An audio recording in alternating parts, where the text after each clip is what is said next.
Big weekend, Ben. Big weekend.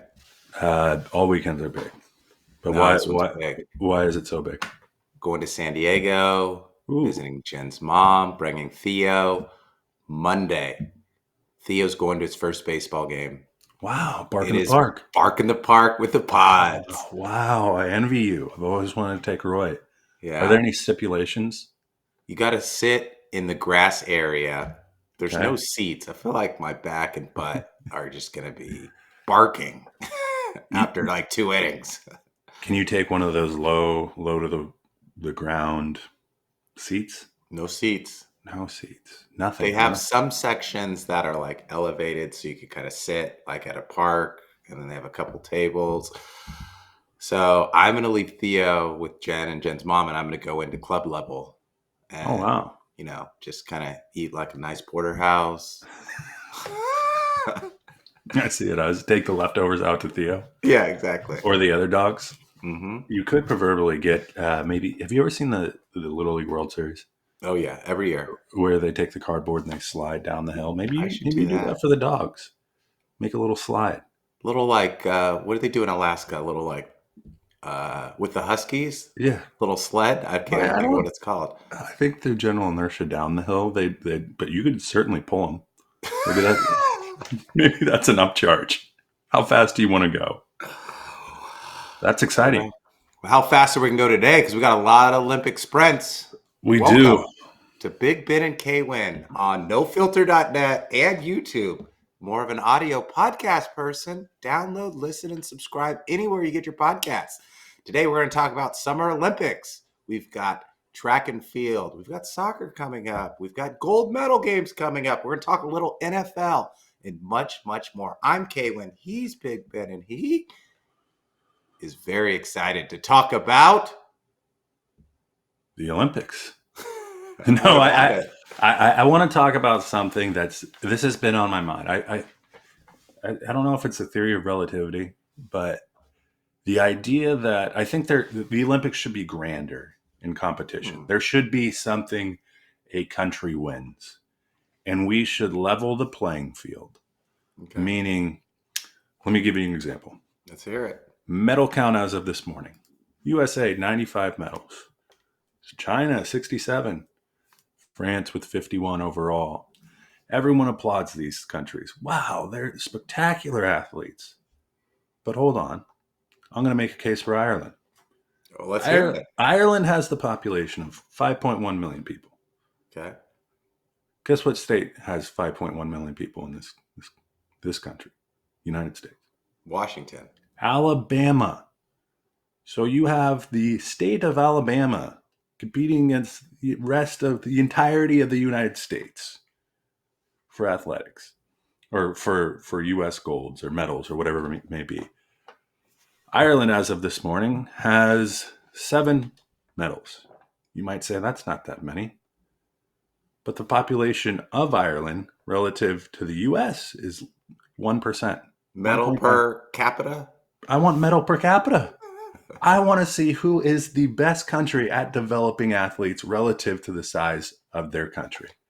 Because right now, Ireland is producing more medals, in turn, better athletes relative to their population size. India, the largest country on this world, something like 3.5 billion people.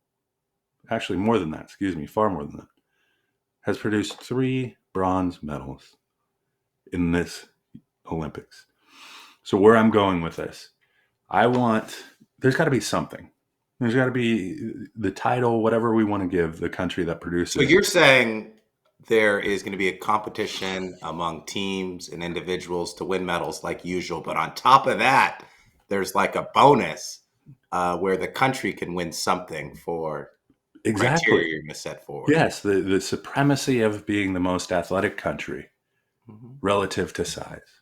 That's what I want. Because that levels a playing field. That all of a sudden you have, we've only won, and it's all a percentage, right? But that's what I want. I want the people of Ireland not just cheering for the 7 medals, but that person in the steeplechase. If they win, all of a sudden they are they're the most athletic country per capita in the world. And that's a title I think that'd be interesting to me. It's no longer total team or total medals, but more so what country, again, produces the most athletes per capita.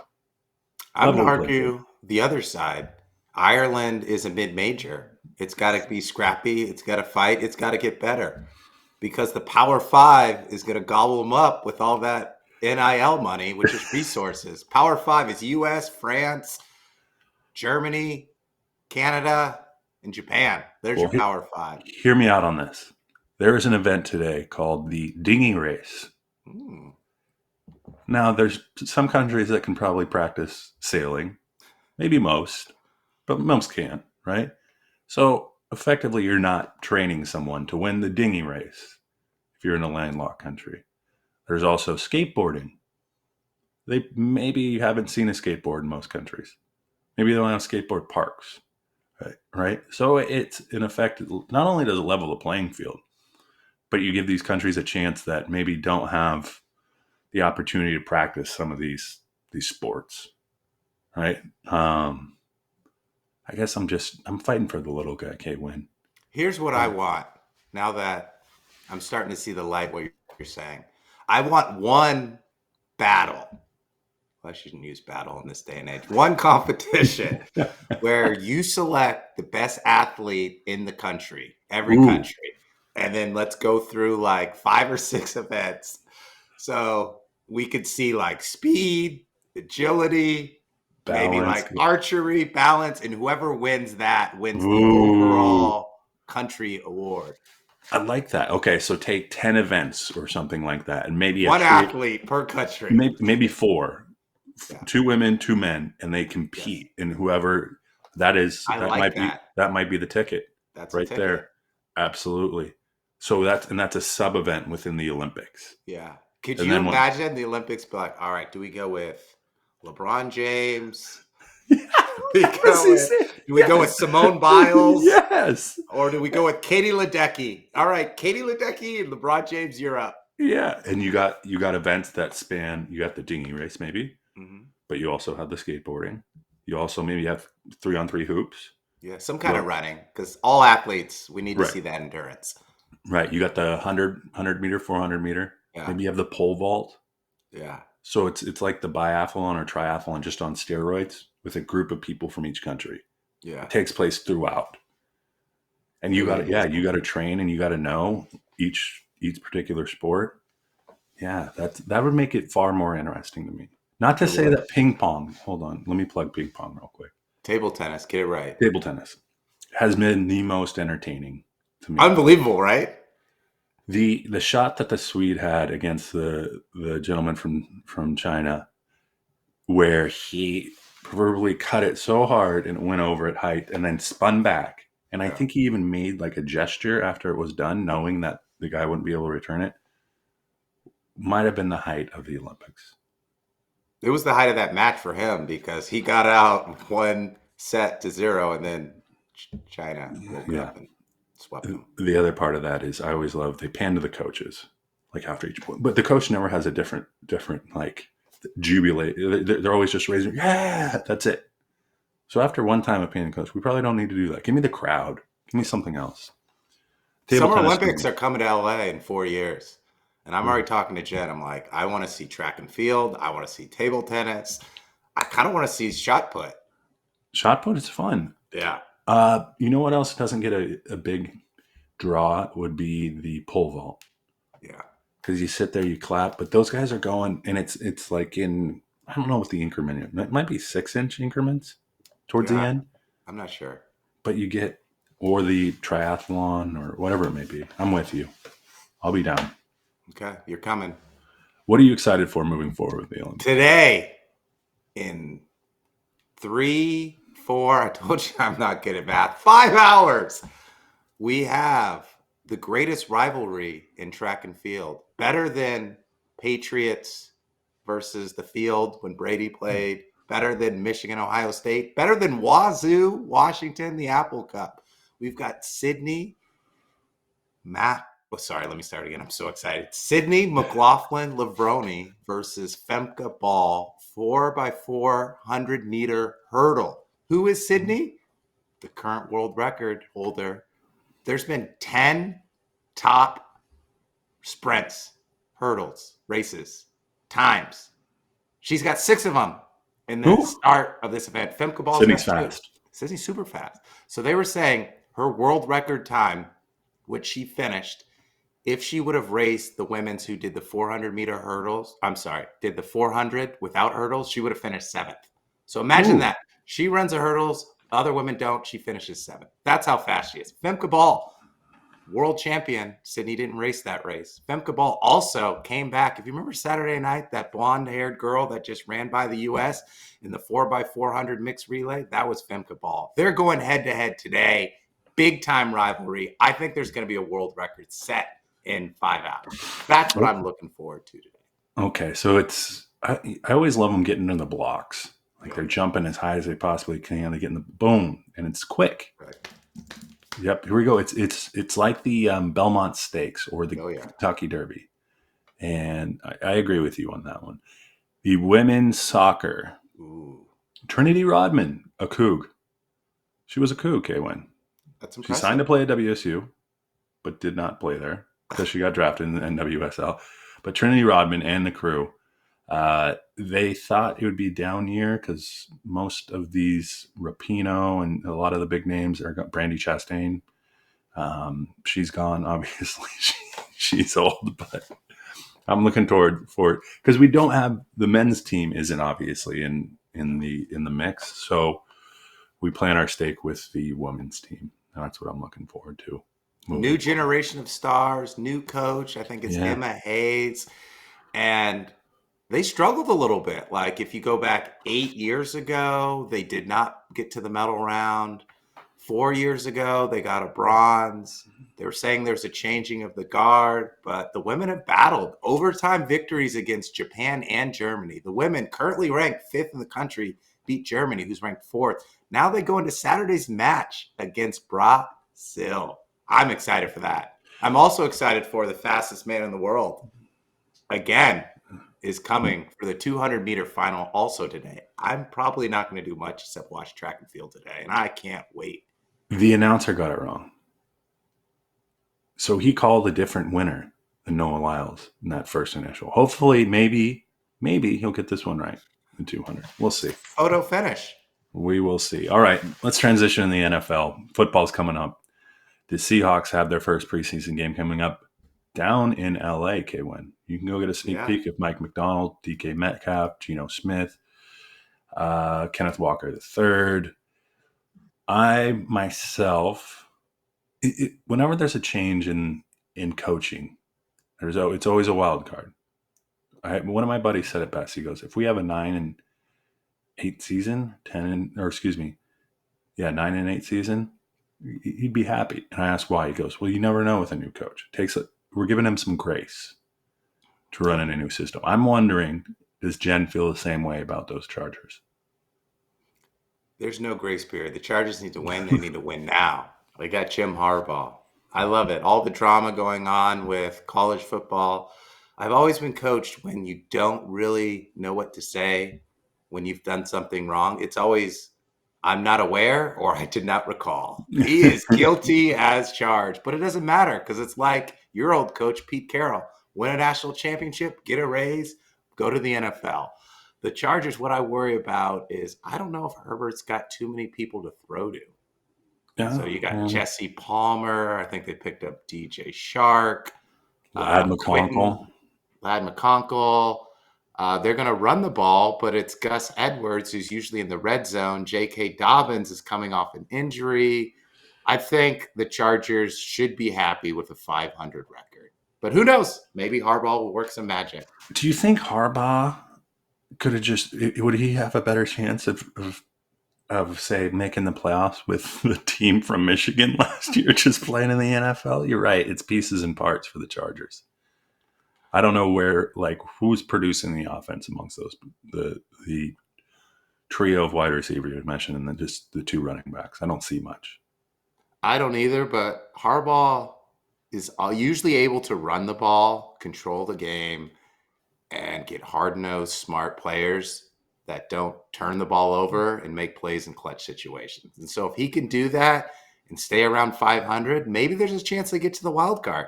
I just don't know who's going to step up in the backfield. I don't know who's going to step up in that wide receivers room. And I feel like Herbert's talent is just kind of wasting away until they sign a big-time free agent or develop someone within. It's not Quentin Johnson. No, it's not. I don't think it's, and I don't think it's really Lad McConkle either. Like there's the top end wide receivers we saw from this draft, and Roma Duce and Mikael Neighbors. The other question I have for you. So we know the Chargers may or may, it's going to be a tough watch for the Chargers. Like SoFi Will is going to someone be. challenge the Chiefs in the West, please? Well, you're talking AFC West, so you got The to go to AFC the answer is West no. is AFC worse than the AL West in Major League Baseball. That's an appropriate comparison. Let me go back to the NFC West real quick. Your Niners. Yes. Are we worried about McCaffrey? And what are we doing with Aiyuk? That's my first question of the day to you. Do we sign or trade Aiyuk? I'll answer it for you. We trade him. Well, right now, they gave him 4 teams. It was the Patriots, Commanders, Steelers, and Browns. Patriots backed out, so it's down to 3. They're saying the Steelers are in the lead. Here's the problem. He's in the 5th year of his rookie deal. He's making $14 million this coming year. He wants an extension and a raise. The top 9 wide receivers, 6 of them all signed deals. Start at Justin Jefferson, go down to Nico Collins. Justin Jefferson gets $35 million. Nico Collins gets $24. Everyone else is in between the 30s. Is Brandon Aiyuk a top 9 player? Should you pay him a top 9? I don't think the Niners can afford to. I think he's a top 15 talent, but because they have Debo, because they have Kittle under contract, they have Fred Warner, and because Mr. Brock Purdy is going to be requiring a big payday, I don't think that they can sign him. I think they have to trade him. I think you're right. I think they juiced Aiyuk to as much. I mean, go look at his stats. They were mundane until last year, really, to be honest. Career high, so he's got to ask for it now. Yeah, exactly. When else if you're gonna go to arbitration, go after you just had an amazing year. But with Aiyuk, I agree with you. Kittle was hurt last year. They expect him at full capacity this year. Then Debo was hurt last year, so there was more emphasis. Aiyuk if you see more targets, you're going to have more receptions. You're going to have more yards. You're going to have more touchdowns. So I think they're coming back and saying, we've already got money invested in Debo and George. They're not going anywhere. So, yeah, Ayuk's the odd man out. The Niners saw this coming, right? They drafted Ricky Parasol from Florida in the 1st round, Jacob Cowens in the 4th round. They thought Aiyuk would play this season, and then the rookies would step up in year 2. But it's come a little quicker than they expected. And so I think they'll be all right. Even without Aiyuk, they can, slide in Juwan Jennings, and then maybe one of these rookies can do something. If not, just hand the ball off to CMC. Yeah, and I go back to Juwan Jennings. I think he got a deal in the offseason. If you're Aiyuk, you can't be surprised that they're not paying you. Like they can't afford you. The writing's on the wall. Yeah, good for you. You outplayed your contract. You outplayed your value. But you're right. We can't pay you. The challenge the Niners have is whatever they trade Aiyuk for, most likely it's going to be draft picks, which is good for the future. But the Niners have to win right now. They're trying to see if they can get a player because Aiyuk is highly talented. And with Pittsburgh, I'm hearing Freiermuth. Did I pronounce his name? The tight end? Freiermuth. Because Kittle's hurt a lot. Kittle's contract's up in 2025. I would love Jaylen Warren, but I don't think that's going to happen. But if you're Brandon Aiyuk, you got to be careful with what you're asking for. He might get the money, but if he gets to Pittsburgh, Arthur Smith is the offensive coordinator. And that's where wide receivers like Drake London and Kyle Pitts, wide receiver / tight end, go to die. Yeah. He's going to run the ball with Najee and Jalen. I agree with you. Christian McCaffrey, are we worried about Christian? Always worried about it because he plays running back position. But it seems as though when he's on the field, he's bar none probably the top player in the NFL. There's no doubt about it. But will we see a little more Elijah? Because Elijah Mitchell in turn was hurt a little bit during the season as well. It seemed like last year the Niners. I mean, I commend you guys getting to the world or the Super Bowl, where it seemed like you never had you guys were never at full capacity. You Yeah, never had everyone on the field at the same time. a lot Someone of was always depth. hurt. Yeah, so a lot of issues there. Do you see a little more Elijah Mitchell, Trey Mason kind of in the mix where, you know, you say you might sacrifice some yards and maybe some touchdowns from CMC, but you keep him healthy through the season. I think you have to. I think you have to monitor his workload. Hopefully, you're playing at such a high level where some of these games aren't close and you can rest them late in the game. I think you have to because the ultimate goal is a Super Bowl, and you're only going to get there with a healthy Christian McCaffrey.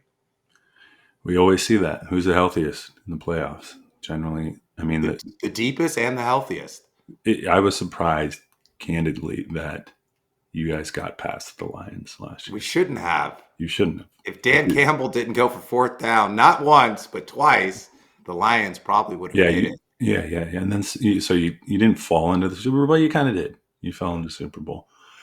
My Hawks, again, I discussed it. It's going to be it's a wild card year. Like Here's my concern with the Hawks. Mike McDonald's a defensive-minded coach. Ryan Grubb is coming from UW. Who's going to win out? Like, what personality are they going to have on offense? Yeah, what persona? I think the telling sign is that McDonald didn't go get some guy from an NFL name. He didn't go get an Arthur Smith who ain't come in with some cachet and maybe some seniority in the matter. He went and got Ryan Grubb, who is a scheme guy, can run a great offense. Penix looked great, right? Yeah. At number 8 in the draft. There's reasons behind that. Aduze, Jalen McDaniel or McMillan. So I think defense is going to win out, to be honest, and it's a matter of like ball control. Like I think you're going to see a lot more Kenneth Walker and Zach Charbonnet, where it's ball control, it's tight end, you're not going to see Geno Smith airing it out all that much. Yeah. Like you're just going to grind them, right? And I think they're set up for that.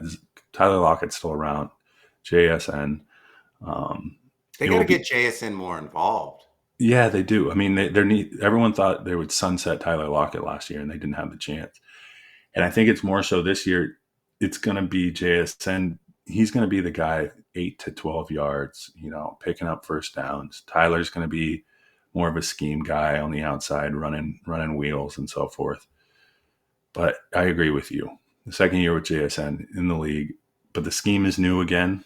So if you're a new receiver, it's going to be a little tougher to grasp. We'll see. There's a few more weeks. First preseason game for the Hawks this weekend. Down at SoFi, I don't know who we're going to see play. Half the team fought each other yesterday. DK's throwing helmets, but the NFL is back, nearly here. Rounding out the West, I'm excited to see the Cardinals. You got a healthy Kyler Murray, you got Marvin Harrison Jr., you got Trey McBride. I think they'll do some things in offense. Down in Los Angeles, the Rams. Stafford's got his weapons. Puka Nacua, Cooper Kupp. They got to stay healthy. They got Demarcus Robinson. I'm just worried about what the Rams can do on defense. This is now the era after Aaron Donald. He covered up a lot of holes on defense by getting to the quarterback and pressuring the quarterback. The Rams are going to have to score a lot of points. They have the offense to do it. They have Kyron Williams in the backfield. Will they do it? This is a tough conference. It is, but a lot of unknowns. 2 new coaches. You got the Niners who are steadfast. I think the Niners will win the division. I don't think there's any doubt there. It's a matter of by how much, depending on how healthy they are. Last year was one of McVay's best coaching jobs. Yeah. I thought the Rams weren't going to be anywhere near contention. And then all of a sudden, they unleashed Puka. He set up different schemes. He had great play calls. And they were a very exciting, high-scoring team. Yes. Which they're going to have to be this year, too. Well, Stafford, that fits Stafford's mold. Stafford's always an under-promise, over-deliver guy. You look at Stafford and you're like, oh, this guy's waning in his career. But no, Puka Nacua is a game changer. But you're right. I think the Rams got all they could out of that team last year. I don't see them replicating that this year. Cooper Kupp's getting older. He's got to stay healthy. Yeah. We'll see. We'll see. Keep Cooper Kupp on the down low. I think he's a good one more year fantasy guy this year. So are you like targeting him like second, third round? I had a chance to keep Kyron Williams. I chose not to. Smart. I kept Anthony Richardson per your recommendation. And I think Blake Corum is going to be the guy. Like, he's a Michigan dude. I think he's going to be the kind of spell you red zone. Kyron's been hurt. So I think it's Cooper Kupp. And because Puka Nacua is going to draw a lot of top wideouts, top cornerbacks throughout the league, right? Shadow. So Cooper Kupp's still savvy, good out. He comes. I mean, the guy wants to play well. He's not going to mail it in. I mean, he's one of the best route runners in the game. Absolutely. His ankle, which was hurt, and he was running routes on one leg last year. I mean, let's be honest. All right, Olympics. Let's get out of here. Let's get out of here. At Big Ben Kwin _ at Big Ben Kwin _ anywhere you get your social media, Instagram, TikTok, Threads, Facebook, and more. Podcast, download, listen, subscribe, 5-star review. If you're watching this live or on demand, drop comments below. And we broadcast live each week, nofilter.net and YouTube. And we need some content from you this weekend, Big Ben. Oh, yeah. Drop some content. Drop it, walking the dog, in the living room, in the grocery center. Tell us what's on your mind. I'm headed to Katie. I'll do a little like ping pong. I think we have ping pong there. So yeah, I'll do a little, I'll try the cut drop shot. Okay. I forget what he called it. It was like the scorpion or something because it came out. The scorpion. Wow, we're just inventing new Olympic events and moves in table tennis. Maybe I'll make it the Olympics this weekend. Okay. Who's going up there? Let me guess. Lennon and his kids. No. And the Coors. No. Wow. I haven't just had another one. It's Wheezy, Marco, John Madden, Rehorn. Whoa. Are the wives going? No. Wow, probably. That sounds dangerous. There will actually be no material from this weekend that ever hits the airway. Let's keep it at that. You'll have to double up. All right. Sounds Enjoy good. San Diego. Boom. Boom.